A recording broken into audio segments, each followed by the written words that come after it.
E após a execução do hino nacional brasileiro, eu declaro desfeita a mesa de abertura e convido a todos os integrantes para que possam voltar aos seus lugares. Muito obrigado pela participação nesta cerimônia de abertura. Para que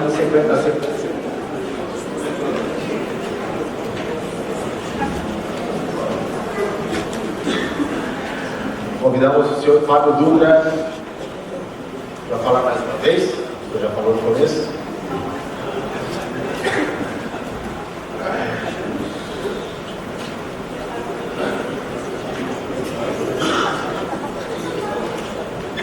Já havia dito ao ministro, o discurso fica para outra vez, mas vocês serão tolhidos, né?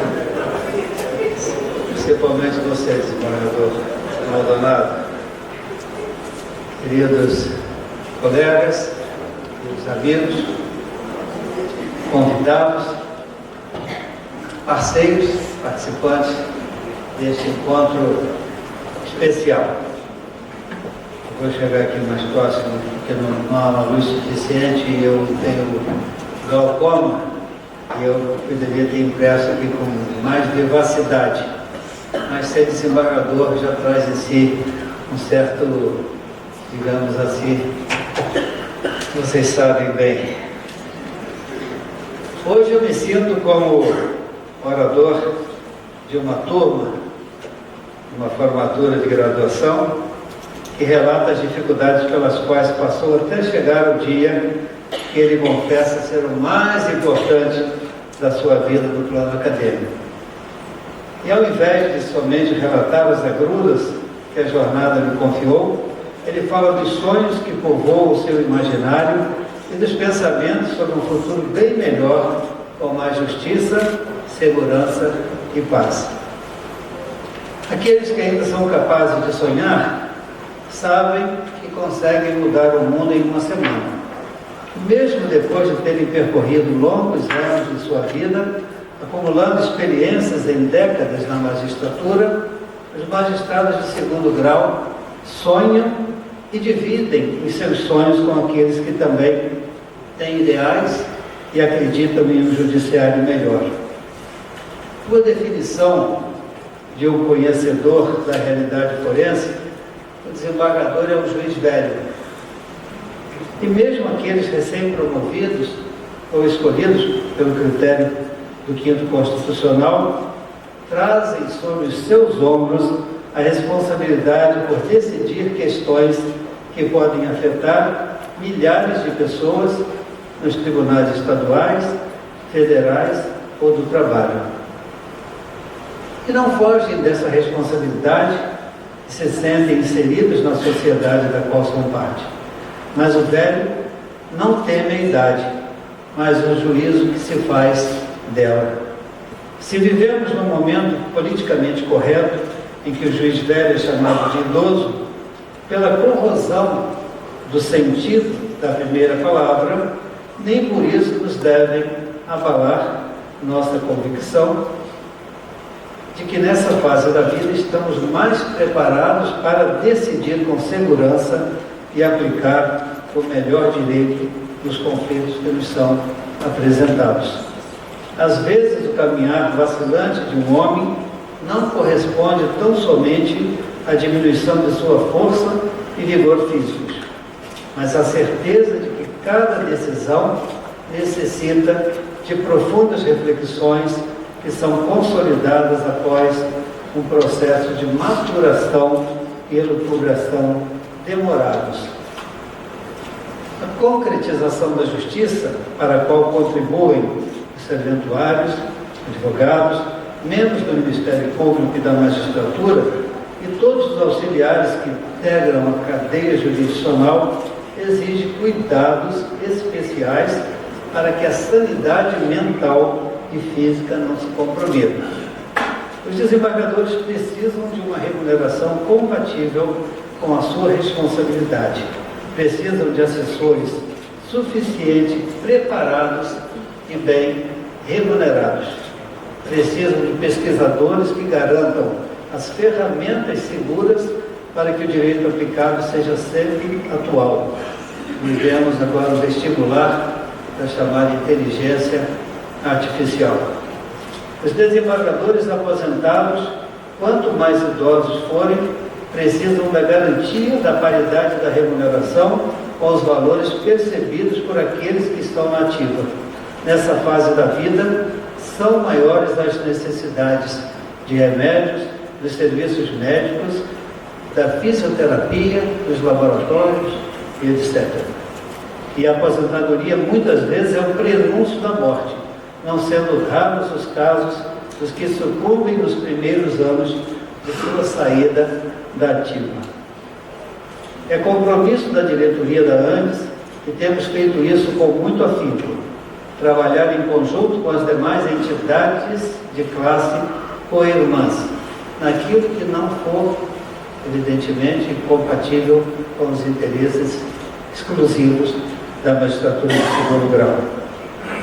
Trabalharemos juntos para que a Constituição Federal seja cumprida e que os subsídios sejam revisados anualmente, como previsto na nossa Carta Magna. Também nos preocupa a demora na aprovação da PEC 10 de 23, que cria a remuneração conhecida como valorização do tempo de magistratura, com expressa previsão de alcance aos magistrados aposentados. Muito temos por fazer, mas uma andorinha só não faz verão.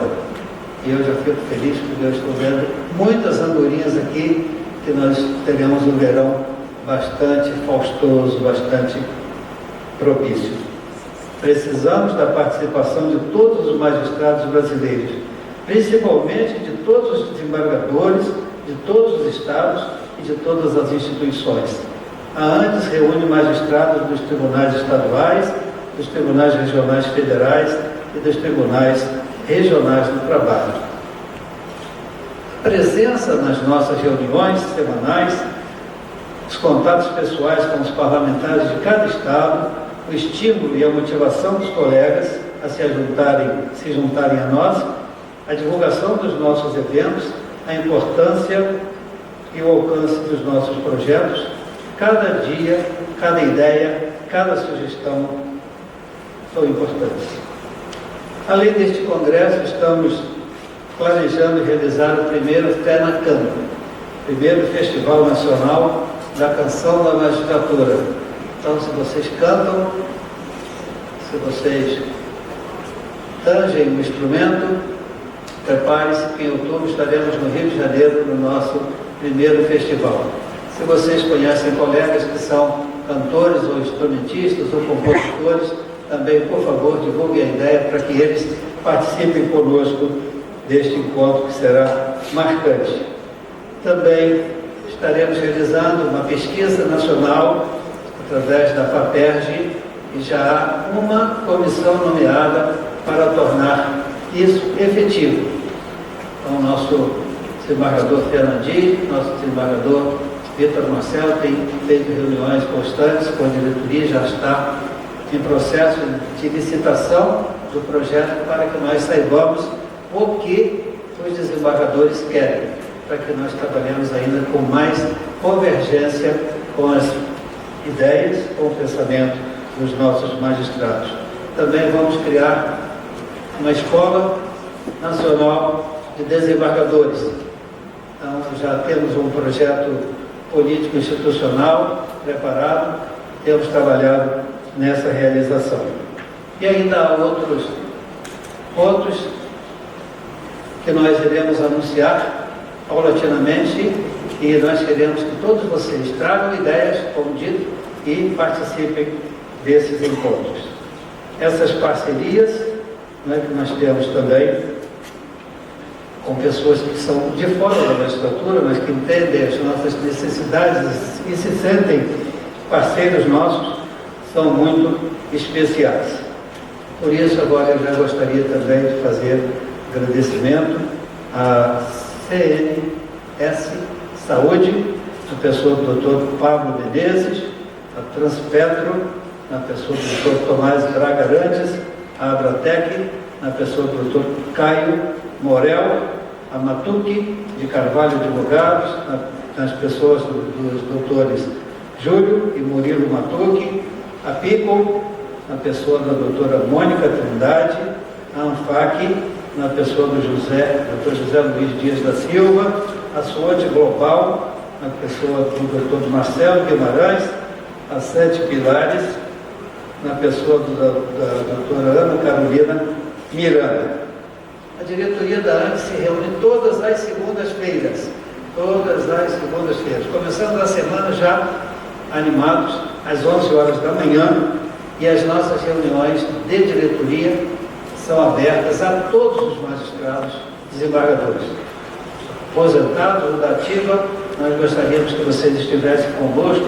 Se ainda não têm recebido o link para a reunião, que pode ser feita presencial ou virtualmente, peçam aos nossos assessores que eles farão isso. Encaminharão para os senhores o link e nós estaremos conversando e trocando ideias a respeito daquilo que os desembargadores querem e precisam.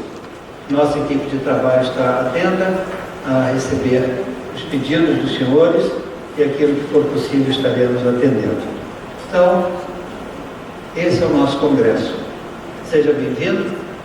É muito importante tê-los conosco. Convidados, diretoria, palestrantes, equipe de trabalho, amigos, parceiros. Enfim, desejamos que todos apreciem os temas e participem dos debates que teremos ao longo destes 3 dias. Teremos hoje essa abertura, teremos amanhã o dia todo debatendo os temas que estão no programa e no sábado pela manhã estaremos elaborando a Carta de Foz do Iguaçu. Vocês são importantes e é para vocês e por vocês que nós fizemos este esforço para realizar o primeiro Congresso Nacional de Desembargadores. Muito obrigado.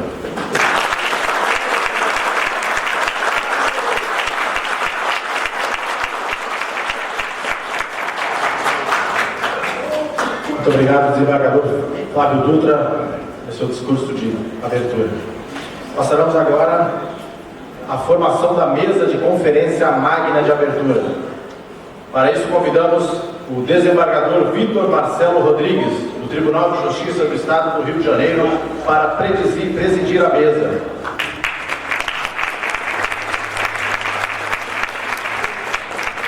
Convidamos também o desembargador William Douglas, do Tribunal Regional Federal da 2ª Região, para proferir a conferência magna de abertura do primeiro Congresso Nacional de Desembargadores, com o tema A Importância da Segunda Instância na Justiça Brasileira.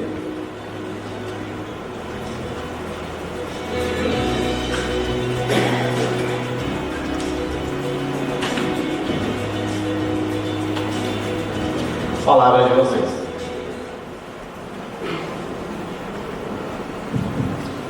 Boa noite a todos. Primeiramente, eu queria parabenizar o presidente Flávio Dutra, presidente da ANDES, a sua diretoria, a comissão organizadora, por estar se realizando esse primeiro Congresso Nacional de Desembargadores da ANDES, que certamente discutirá temas relevantes nesses dias, não só da magistratura nacional, mas da sociedade como um todo. E também queria agradecer ao presidente por me convidar para presidir a mesa de abertura desse evento, a primeira palestra que é uma aula magna do professor William Douglas, e aí eu vou fazer, obviamente, uma rápida menção do seu currículo, para em seguida ouvi-lo. Bem, o professor William Douglas, desembargador do Tribunal Federal Regional da 2ª Região do Estado do Rio de Janeiro, Espírito Santo, professor universitário, palestrante, é autor de mais de 70 obras, livros da área de direito e também de outros temas, como, por exemplo, Sociedade com Deus, as 25 leis bíblicas do sucesso, e são obras que já estão aí em 4 continentes: México, América Latina como um todo, Estados Unidos, Letônia, também Coreia, Nigéria, que comentou há pouco comigo, enfim, o professor William Douglas também já foi aprovado em concurso, quase todos os concursos de 2020, juiz estadual, juiz federal, defensor público, delegado de polícia, analista do judiciário TRF da segunda região, passou em primeiro lugar no vestibular da UF e com essa experiência ele acabou escrevendo um livro que foi um best-seller, Como Passar em Provas e Concursos. E assim foi, palestrando pelo Brasil todo, e eu notei, ele já falou aí para mais de 4 milhões de pessoas e já vendeu mais de 1.400.000 livros.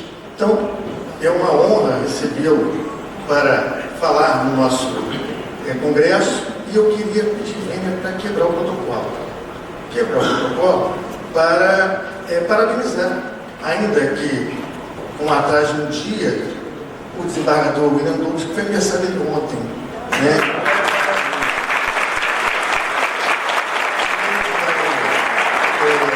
Eu quero rogar a Deus, ao grande Teatro Universo, que continue iluminando a sua trajetória de sucesso. E sem mais delongas, quero passar a palavra para que o senhor fale para nós, profira a sua conferência sobre a importância da segunda instância da justiça brasileira.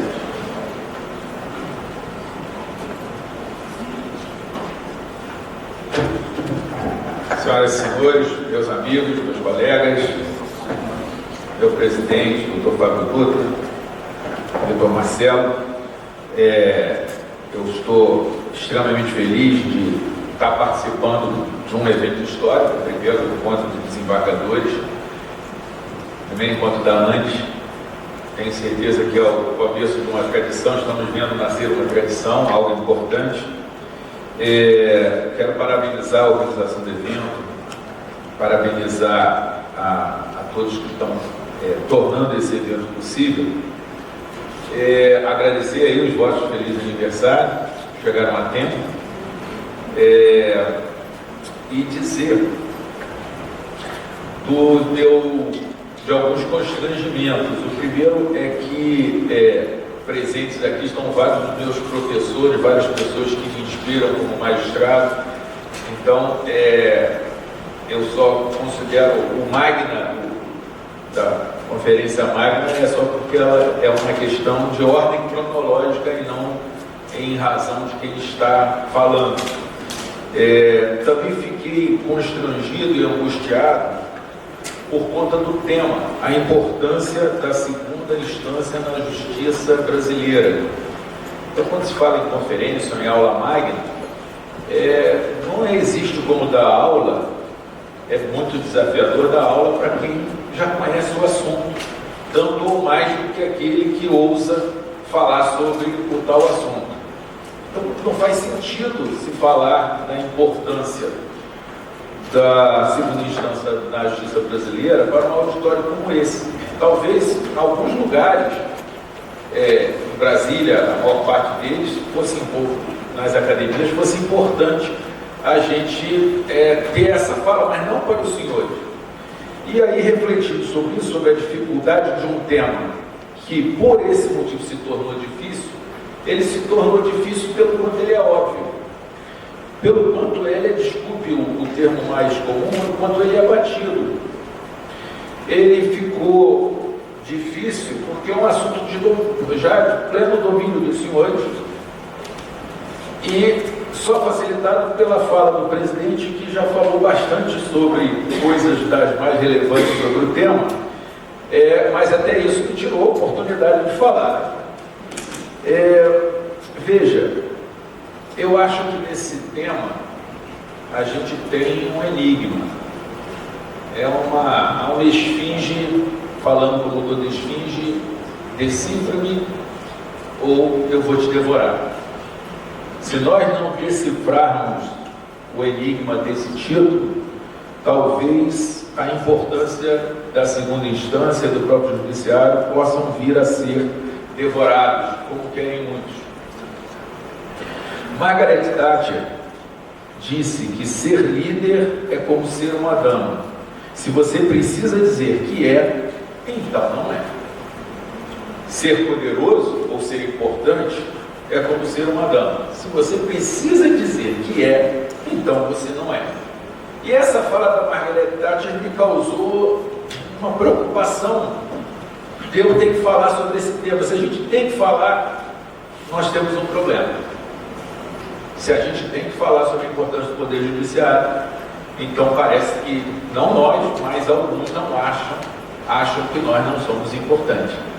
E daí a relevância do tema, e daí a resposta é esfinge. Aí vem a pergunta, nós somos importantes? Eu não vou falar, nem para tomar tempo, mas principalmente que os senhores já sabem, de que a segunda instância é o eixo central da aplicação do duplo grau de jurisdição, que com isso garante a ampla defesa, o contraditório, o devido processo legal, que nós corrigimos, estamos aqui para corrigir os erros e para aperfeiçoar as decisões, para dar o conforto até mesmo psicológico às partes e à sociedade de que eventuais erros serão corrigidos, para trazer credibilidade e confiança a todos, né?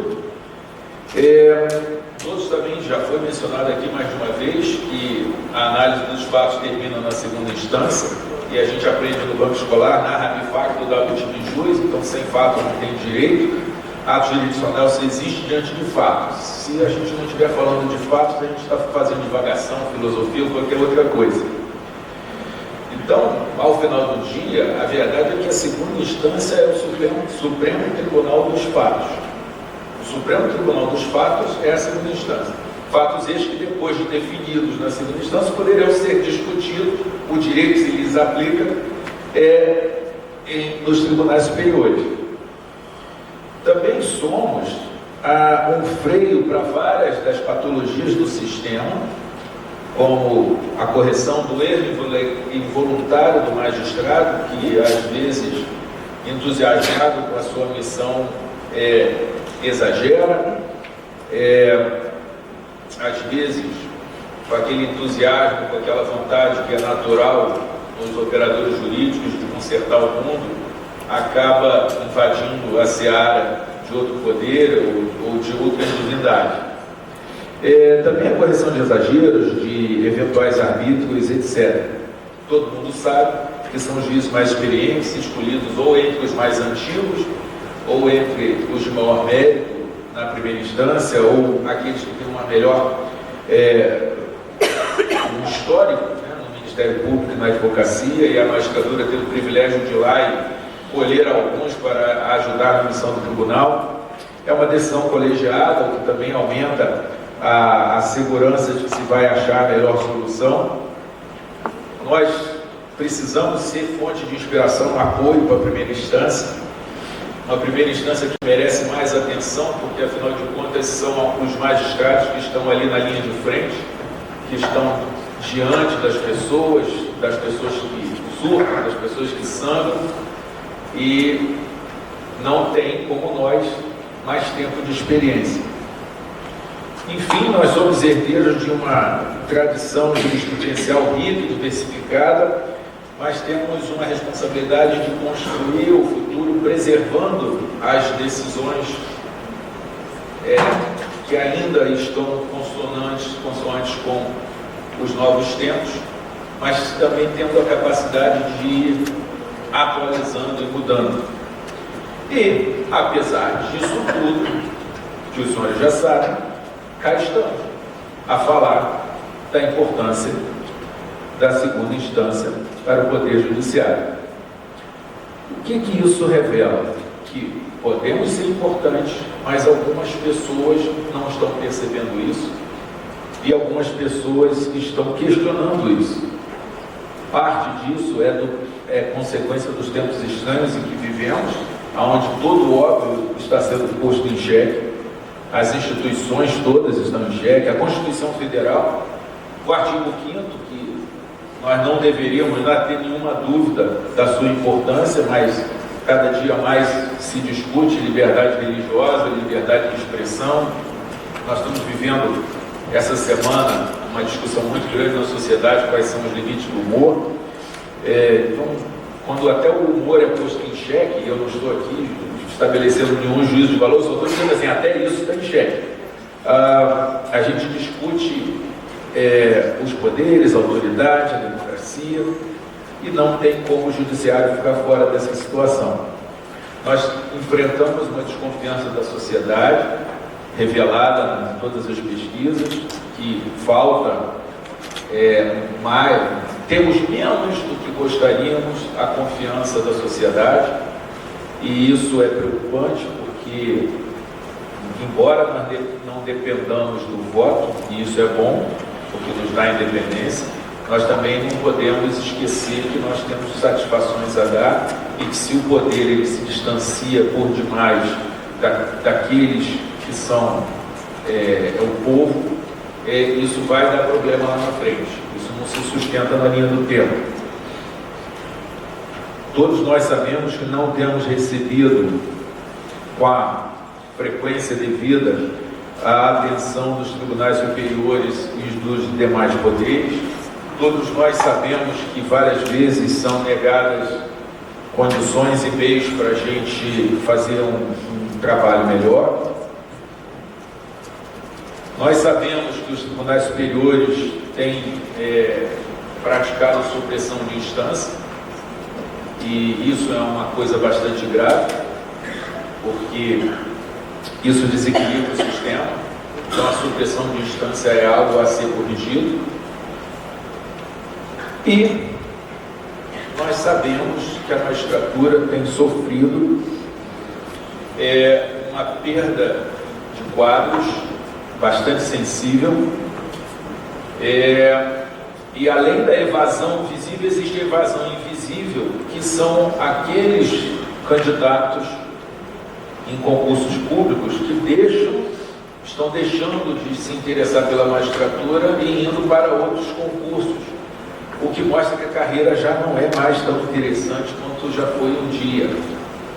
E isso é bastante preocupante, porque não tem como você fazer um bom serviço sem capital humano. Logo, o óbvio está em risco, e por mais que sejamos de fato importantes, o tratamento não tem sido compatível. O nosso poder, como sempre, tem sido atacado por aqueles que se incomodam com ele, ou que estão ressentidos, ou que não o compreendem, e nesse cenário nós temos riscos de perder relevância.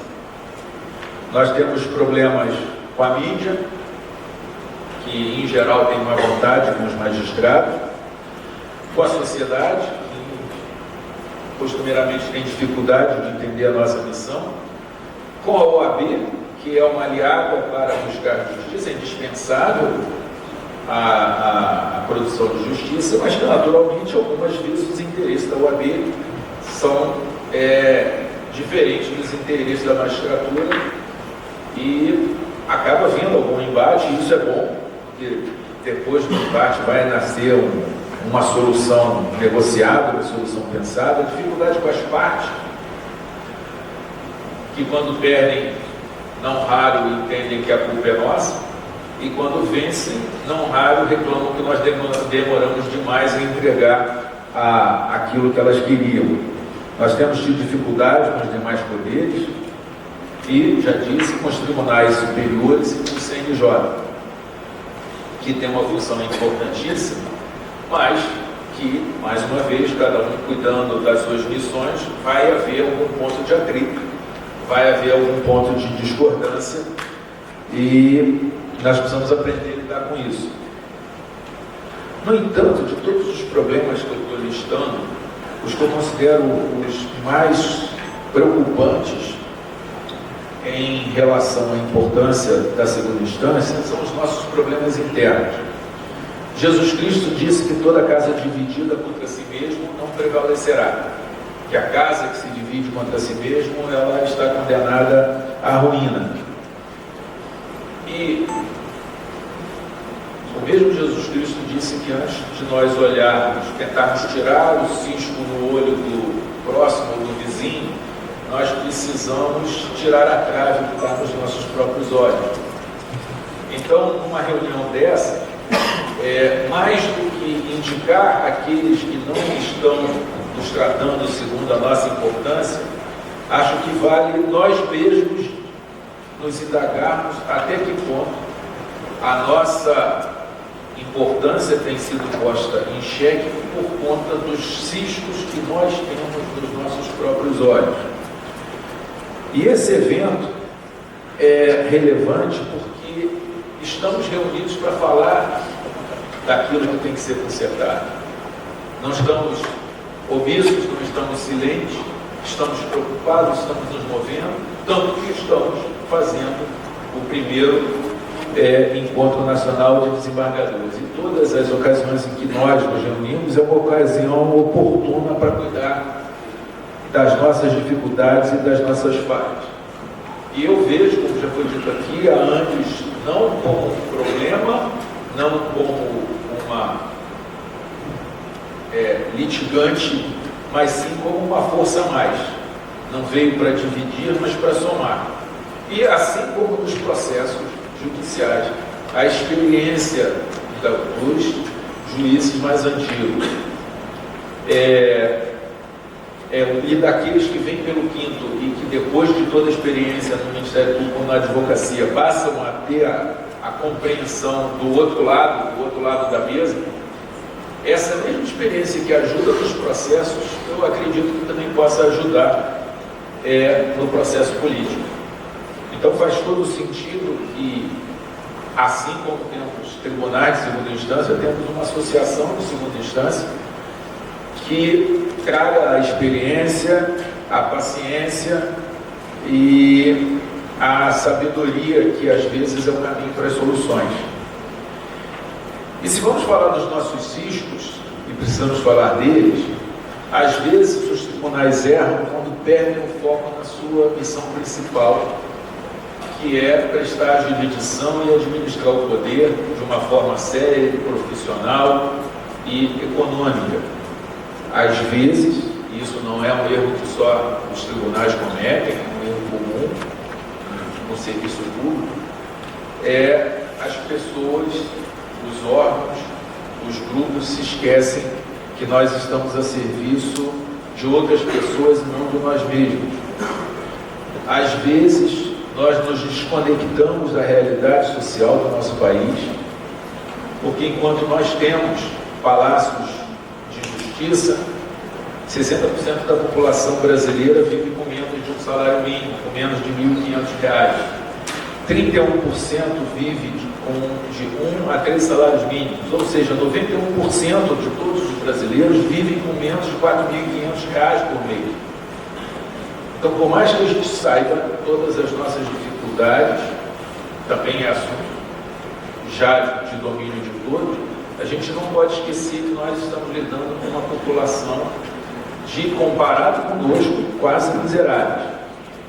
Nisso, a nossa importância tem muito a ver com prestar jurisdição, com evitar a morosidade, uma preocupação, me permitam, me perdoem, mas com a sustentação oral presencial dos advogados, compartilhando aqui a minha inquietação. Eu, se fosse advogado, eu teria muita dificuldade de gravar um vídeo acreditando que alguém iria assistir o vídeo. Então, eu não sei como vamos resolver o problema, mas nós precisamos ouvir os advogados, até porque quando nós os ouvimos, na verdade, nós estamos ouvindo os nossos patrões, porque o titular do poder continua sendo o povo. E o povo é representado pelo advogado, o advogado precisa ser ouvido, precisa ser respeitado. Acho que os tribunais, às vezes, esquecem de cuidar melhor da primeira instância, da linha de frente, daquilo que no exército chamaríamos de infantaria. Às vezes os tribunais, talvez também movidos pelos órgãos centrais, mas ainda assim é um problema coletivo, acabam pensando mais em produtividade e em estatística do que na produção de justiça. A gente não pode esquecer disso. Então nós temos uma série de ciscos nos olhos que nós precisamos consertar, nós precisamos retirar. Estou falando só de problemas, mas há uma boa notícia. Eu realmente creio que o problema não é tão grande assim. Golias não é tão grande quanto parece. Se nós não cometermos o erro de nos desconectarmos da realidade, e isso é normal, acontece.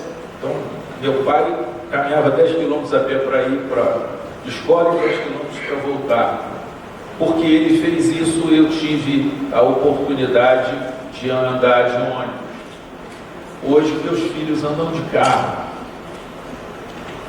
Então, a mercê do trabalho, da bênção de Deus, a vida vai melhorando, né? A pé, ônibus, carro, se tudo der certo, meus netos andarão de helicóptero, de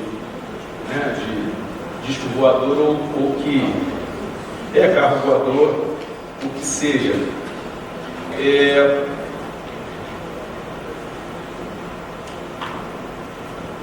As coisas têm melhorado e o problema não é tão grande.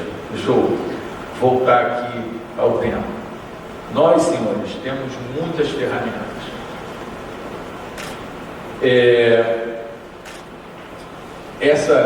Só para vocês entenderem, nós somos a elite intelectual desse país. Nós estamos no 1% mais rico do país. Nós adquirimos bastante experiência. As nossas garantias de vez em quando são esquecidas, mas de modo geral são respeitadas e são bastante razoáveis. Nós temos acesso a coisas que 99% do país não tem acesso. A primeira instância tem várias dificuldades, eu vim da primeira instância, eu as conheço, mas no geral, e até comparado com os outros poderes, nós temos condições razoáveis. A segunda instância, melhor ainda. E com todas as nossas reclamações, a segunda instância nós temos bastante condição de trabalho. Então, nossos orçamentos nunca é o orçamento que a gente gostaria, mas nós temos orçamento. Então, meus colegas, meus amigos, nós podemos não estar em berço esplêndido, mas estamos num bom berço. Nós não estamos numa manjedoura. Se tem manjedoura, quem está na manjedoura é a população brasileira. Os nossos problemas, os nossos desafios, que não são poucos, são o sonho de muitos. Tanto é assim que, se fizermos um concurso, vai fazer fila de gente querendo ter os problemas que nós temos. Se abrir uma vaga para o quinto, vai aparecer bastante gente querendo, qualificada, tendo o problema que nós temos. Nesse cenário, a gente tem mesmo, e é bom, e parabéns a todos que cuidaram disso, de estar unidos. A gente tem mesmo que vir aqui e sentar para falar de inteligência artificial, de carreira, de aposentadoria. E quando falamos de carreira e aposentadoria, nós sabemos que isso repercute na sociedade, porque se nós não cuidarmos da carreira e da aposentadoria, daqui a pouco os juízes não serão qualificados o suficiente quanto que a missão demanda. Nós precisamos falar de reforma administrativa, tributária, de regulação, do futuro do direito e do judiciário. Porque importância não é algo medido unicamente de forma estática. Não basta você olhar e dizer que tem um segundo grau de jurisdição e que tem uma autonomia dos tribunais e que isso nos dá importância. Não, a importância é algo dinâmico. A nossa importância, a importância da segunda instância, ela vai ter relação com o quanto nós somos relevantes para a sociedade. Então, não existe uma importância pronta e acabada e definida, que nós nos curvamos e queremos que todos se curvem, dizendo somos importantes e queremos ser tratados de uma forma mais digna. Não, a nossa importância, ela é dinâmica, ela é mutável, ela é barro antes de ir ao forno, e o barro que é moldado pelas nossas próprias ações. Então, nossa importância será tanto maior ou menor, quanto conseguirmos resgatar a crença da população na eficiência e na legitimidade do Poder Judiciário, quanto conseguirmos dar sustentabilidade ao sistema, manter a qualidade sem comprometer a eficiência, manter a eficiência sem comprometer o acesso à justiça, sermos capazes de inovar sem perder a segurança jurídica, de nos aproximar da sociedade sem comprometimento da nossa imparcialidade, de mantermos formação continuada e permanente para desembargadores, juízes e servidores, a atualização tecnológica constante, cada dia mais necessária em razão das mudanças no mundo que está tendo, ter uma gestão moderna, termos sensibilidade social, sermos capazes de proteger as minorias sem negar a cidadania daqueles que são contados como maioria,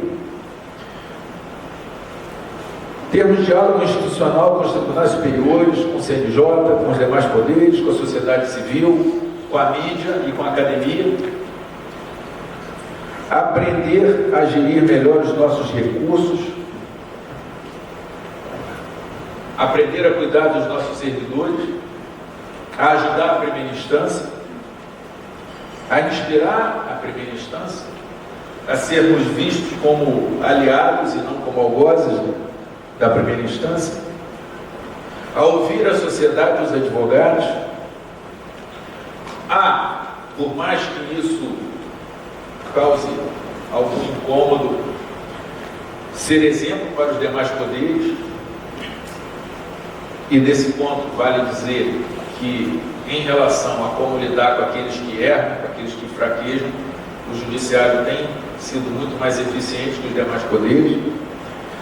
E talvez um dos mais importantes itens, aprender a nos comunicarmos melhor, a nos comunicarmos com os servidores, a nos comunicarmos com a primeira instância, a nos comunicarmos com a mídia, com a sociedade, porque essa ideia que não temos tido, estamos reunidos aqui provando que não, ela vai tirar a nossa relevância. E aí, e já caminho para concluir, porque a aula que me foi dada, todos já sabem, a lição já veio previamente aprendida, da onde tirar força e paciência para fazer o que tem que ser feito, toda essa lista enorme de desafios, enquanto cuidamos de tudo que já temos que cuidar hoje. Porque a questão é, nós já temos uma série de dificuldades, uma série de desafios, já temos um acervo. A experiência mais que temos não custou barato. A experiência mais que temos nos custou nossa saúde, custou nossas articulações, custou a nossa agilidade. E como conseguir dar conta disso tudo? Bem, primeiro, tomando consciência de que nós somos as pessoas certas, no lugar certo e na hora certa. Ninguém melhor do que nós para fazer da segunda instância algo realmente importante. Importante não apenas na teoria, mas importante na prática. Porque se nós temos o risco de perder a conexão com a realidade e vivermos no nosso castelo e no nosso castelo, esse risco é muito maior em Brasília. E como nós temos parte da tentação, nós também podemos ter parte do antídoto, que é, primeiro, nós mesmos não nos encastelarmos, nós mesmos não perdermos a conexão com a realidade, para aí sim, sem cisco no olho, poder ajudar Brasília, porque Brasília também tem muitos problemas a resolver, muitos desafios, também tem pessoas que querem o melhor, também estão passando por seus problemas e precisam de apoio. A primeira instância precisa de apoio. Se nós que viemos da primeira instância, o pessoal do quinto não veio da carreira, mas também veio da primeira instância, também trabalhou lá, ou como MP ou como advogado. Se nós que conhecemos a primeira instância não fomos capazes de tornar a primeira instância mais bem cuidada do que quando nós éramos de primeira instância, é alguma coisa errada. Nós estamos sendo incompetentes. Nós não estamos dando a nós mesmos a importância que nós temos e não poderíamos reclamar quando algum outro fizeram dele. Como disse Gandhi, nós precisamos ser a mudança que queremos ver no mundo. E aí, para isso, a primeira coisa que é importante, aparentemente não tem muito a ver com a carreira, mas na verdade tem muito a ver com a carreira, que é cuidar da saúde. Eu vejo quantos são os magistrados que sacrificam a família, que sacrificam a saúde, que terminam por não se cuidar, ou não cuidar dos seus afetos, e é uma conta bastante alta. E existe um pensamento que diz que anêmicos não doam sangue. Então, meus colegas, uma observação que eu tenho feito e que precisa ser compartilhada se a sua saúde não tiver cuidado, se a sua família não tiver cuidado, você vai ter problemas, você vai ficar doente, sua família vai ficar doente, você vai ter problemas com seus filhos, vai ter problemas com seu cônjuge, e você vai estar menos preparado para cumprir a missão que você quer cumprir. Então, a primeira coisa que eu quero deixar registrada é isso: anêmicos não doam sangue. A segunda é a necessária humildade de nós nos lembrarmos que, embora agentes políticos, ainda assim somos servidores públicos. Nós não perdemos essa essência. Nós somos só servidores públicos, não somos donos de nada. Outro ponto é nós desenvolvermos essa capacidade de orientar, de inspirar e de servir, porque a nossa missão transcende a análise puramente jurídica e a questão técnica do novo grau de jurisdição. Como fazer isso? Eu acho que nós temos um caminho.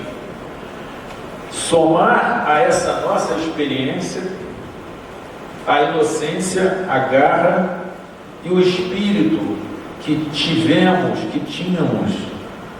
nos tempos primeiros de nossa carreira. Quando fizemos o concurso, quando assumimos as primeiras varas, quando começamos a advogar, ou quando ingressamos no Ministério Público. Resgatar o coração do estudante, aquele ideal que é tão comum nos bancos de faculdade e que tem uma mortandade tão alta à medida que a carreira vai se desenvolvendo. Pegar aquele idealismo desarmado que nós tínhamos, aquela esperança de mudar o mundo, aquela vontade de fazer justiça, e agora que já temos algumas armas, não todas que gostaríamos de ter, mas certamente temos armas, juntar o idealismo com a nossa experiência e com o poder que nós de fato temos. E com isso, fazer diferença. E com isso, prestar nossa homenagem à democracia. Quanto tempo leva para varrer todas as calçadas de Nova York? Resposta: 15 minutos. Basta que cada um varra a sua calçada. Quanto tempo leva para consertar esse país? Vai ser rápido, se cada um varrer a sua calçada. E nós no judiciário ainda temos o privilégio de poder mexer na calçada do vizinho que não está fazendo o que deveria fazer. É a ideia do metro quadrado. E nós somos, senhores, juntadores de coisas.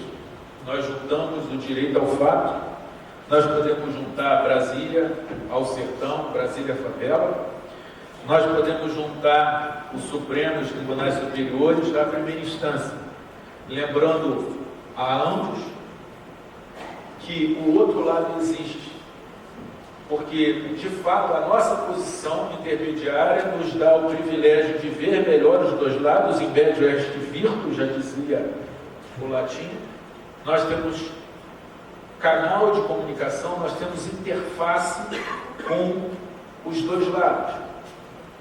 Então, meus caríssimos colegas, que nós sejamos capazes de juntar a nossa experiência, que tem muito valor, o sonho dos nossos primeiros dias, porque sem o sonho dos primeiros dias, nós não vamos conseguir ser importantes. Muito obrigado.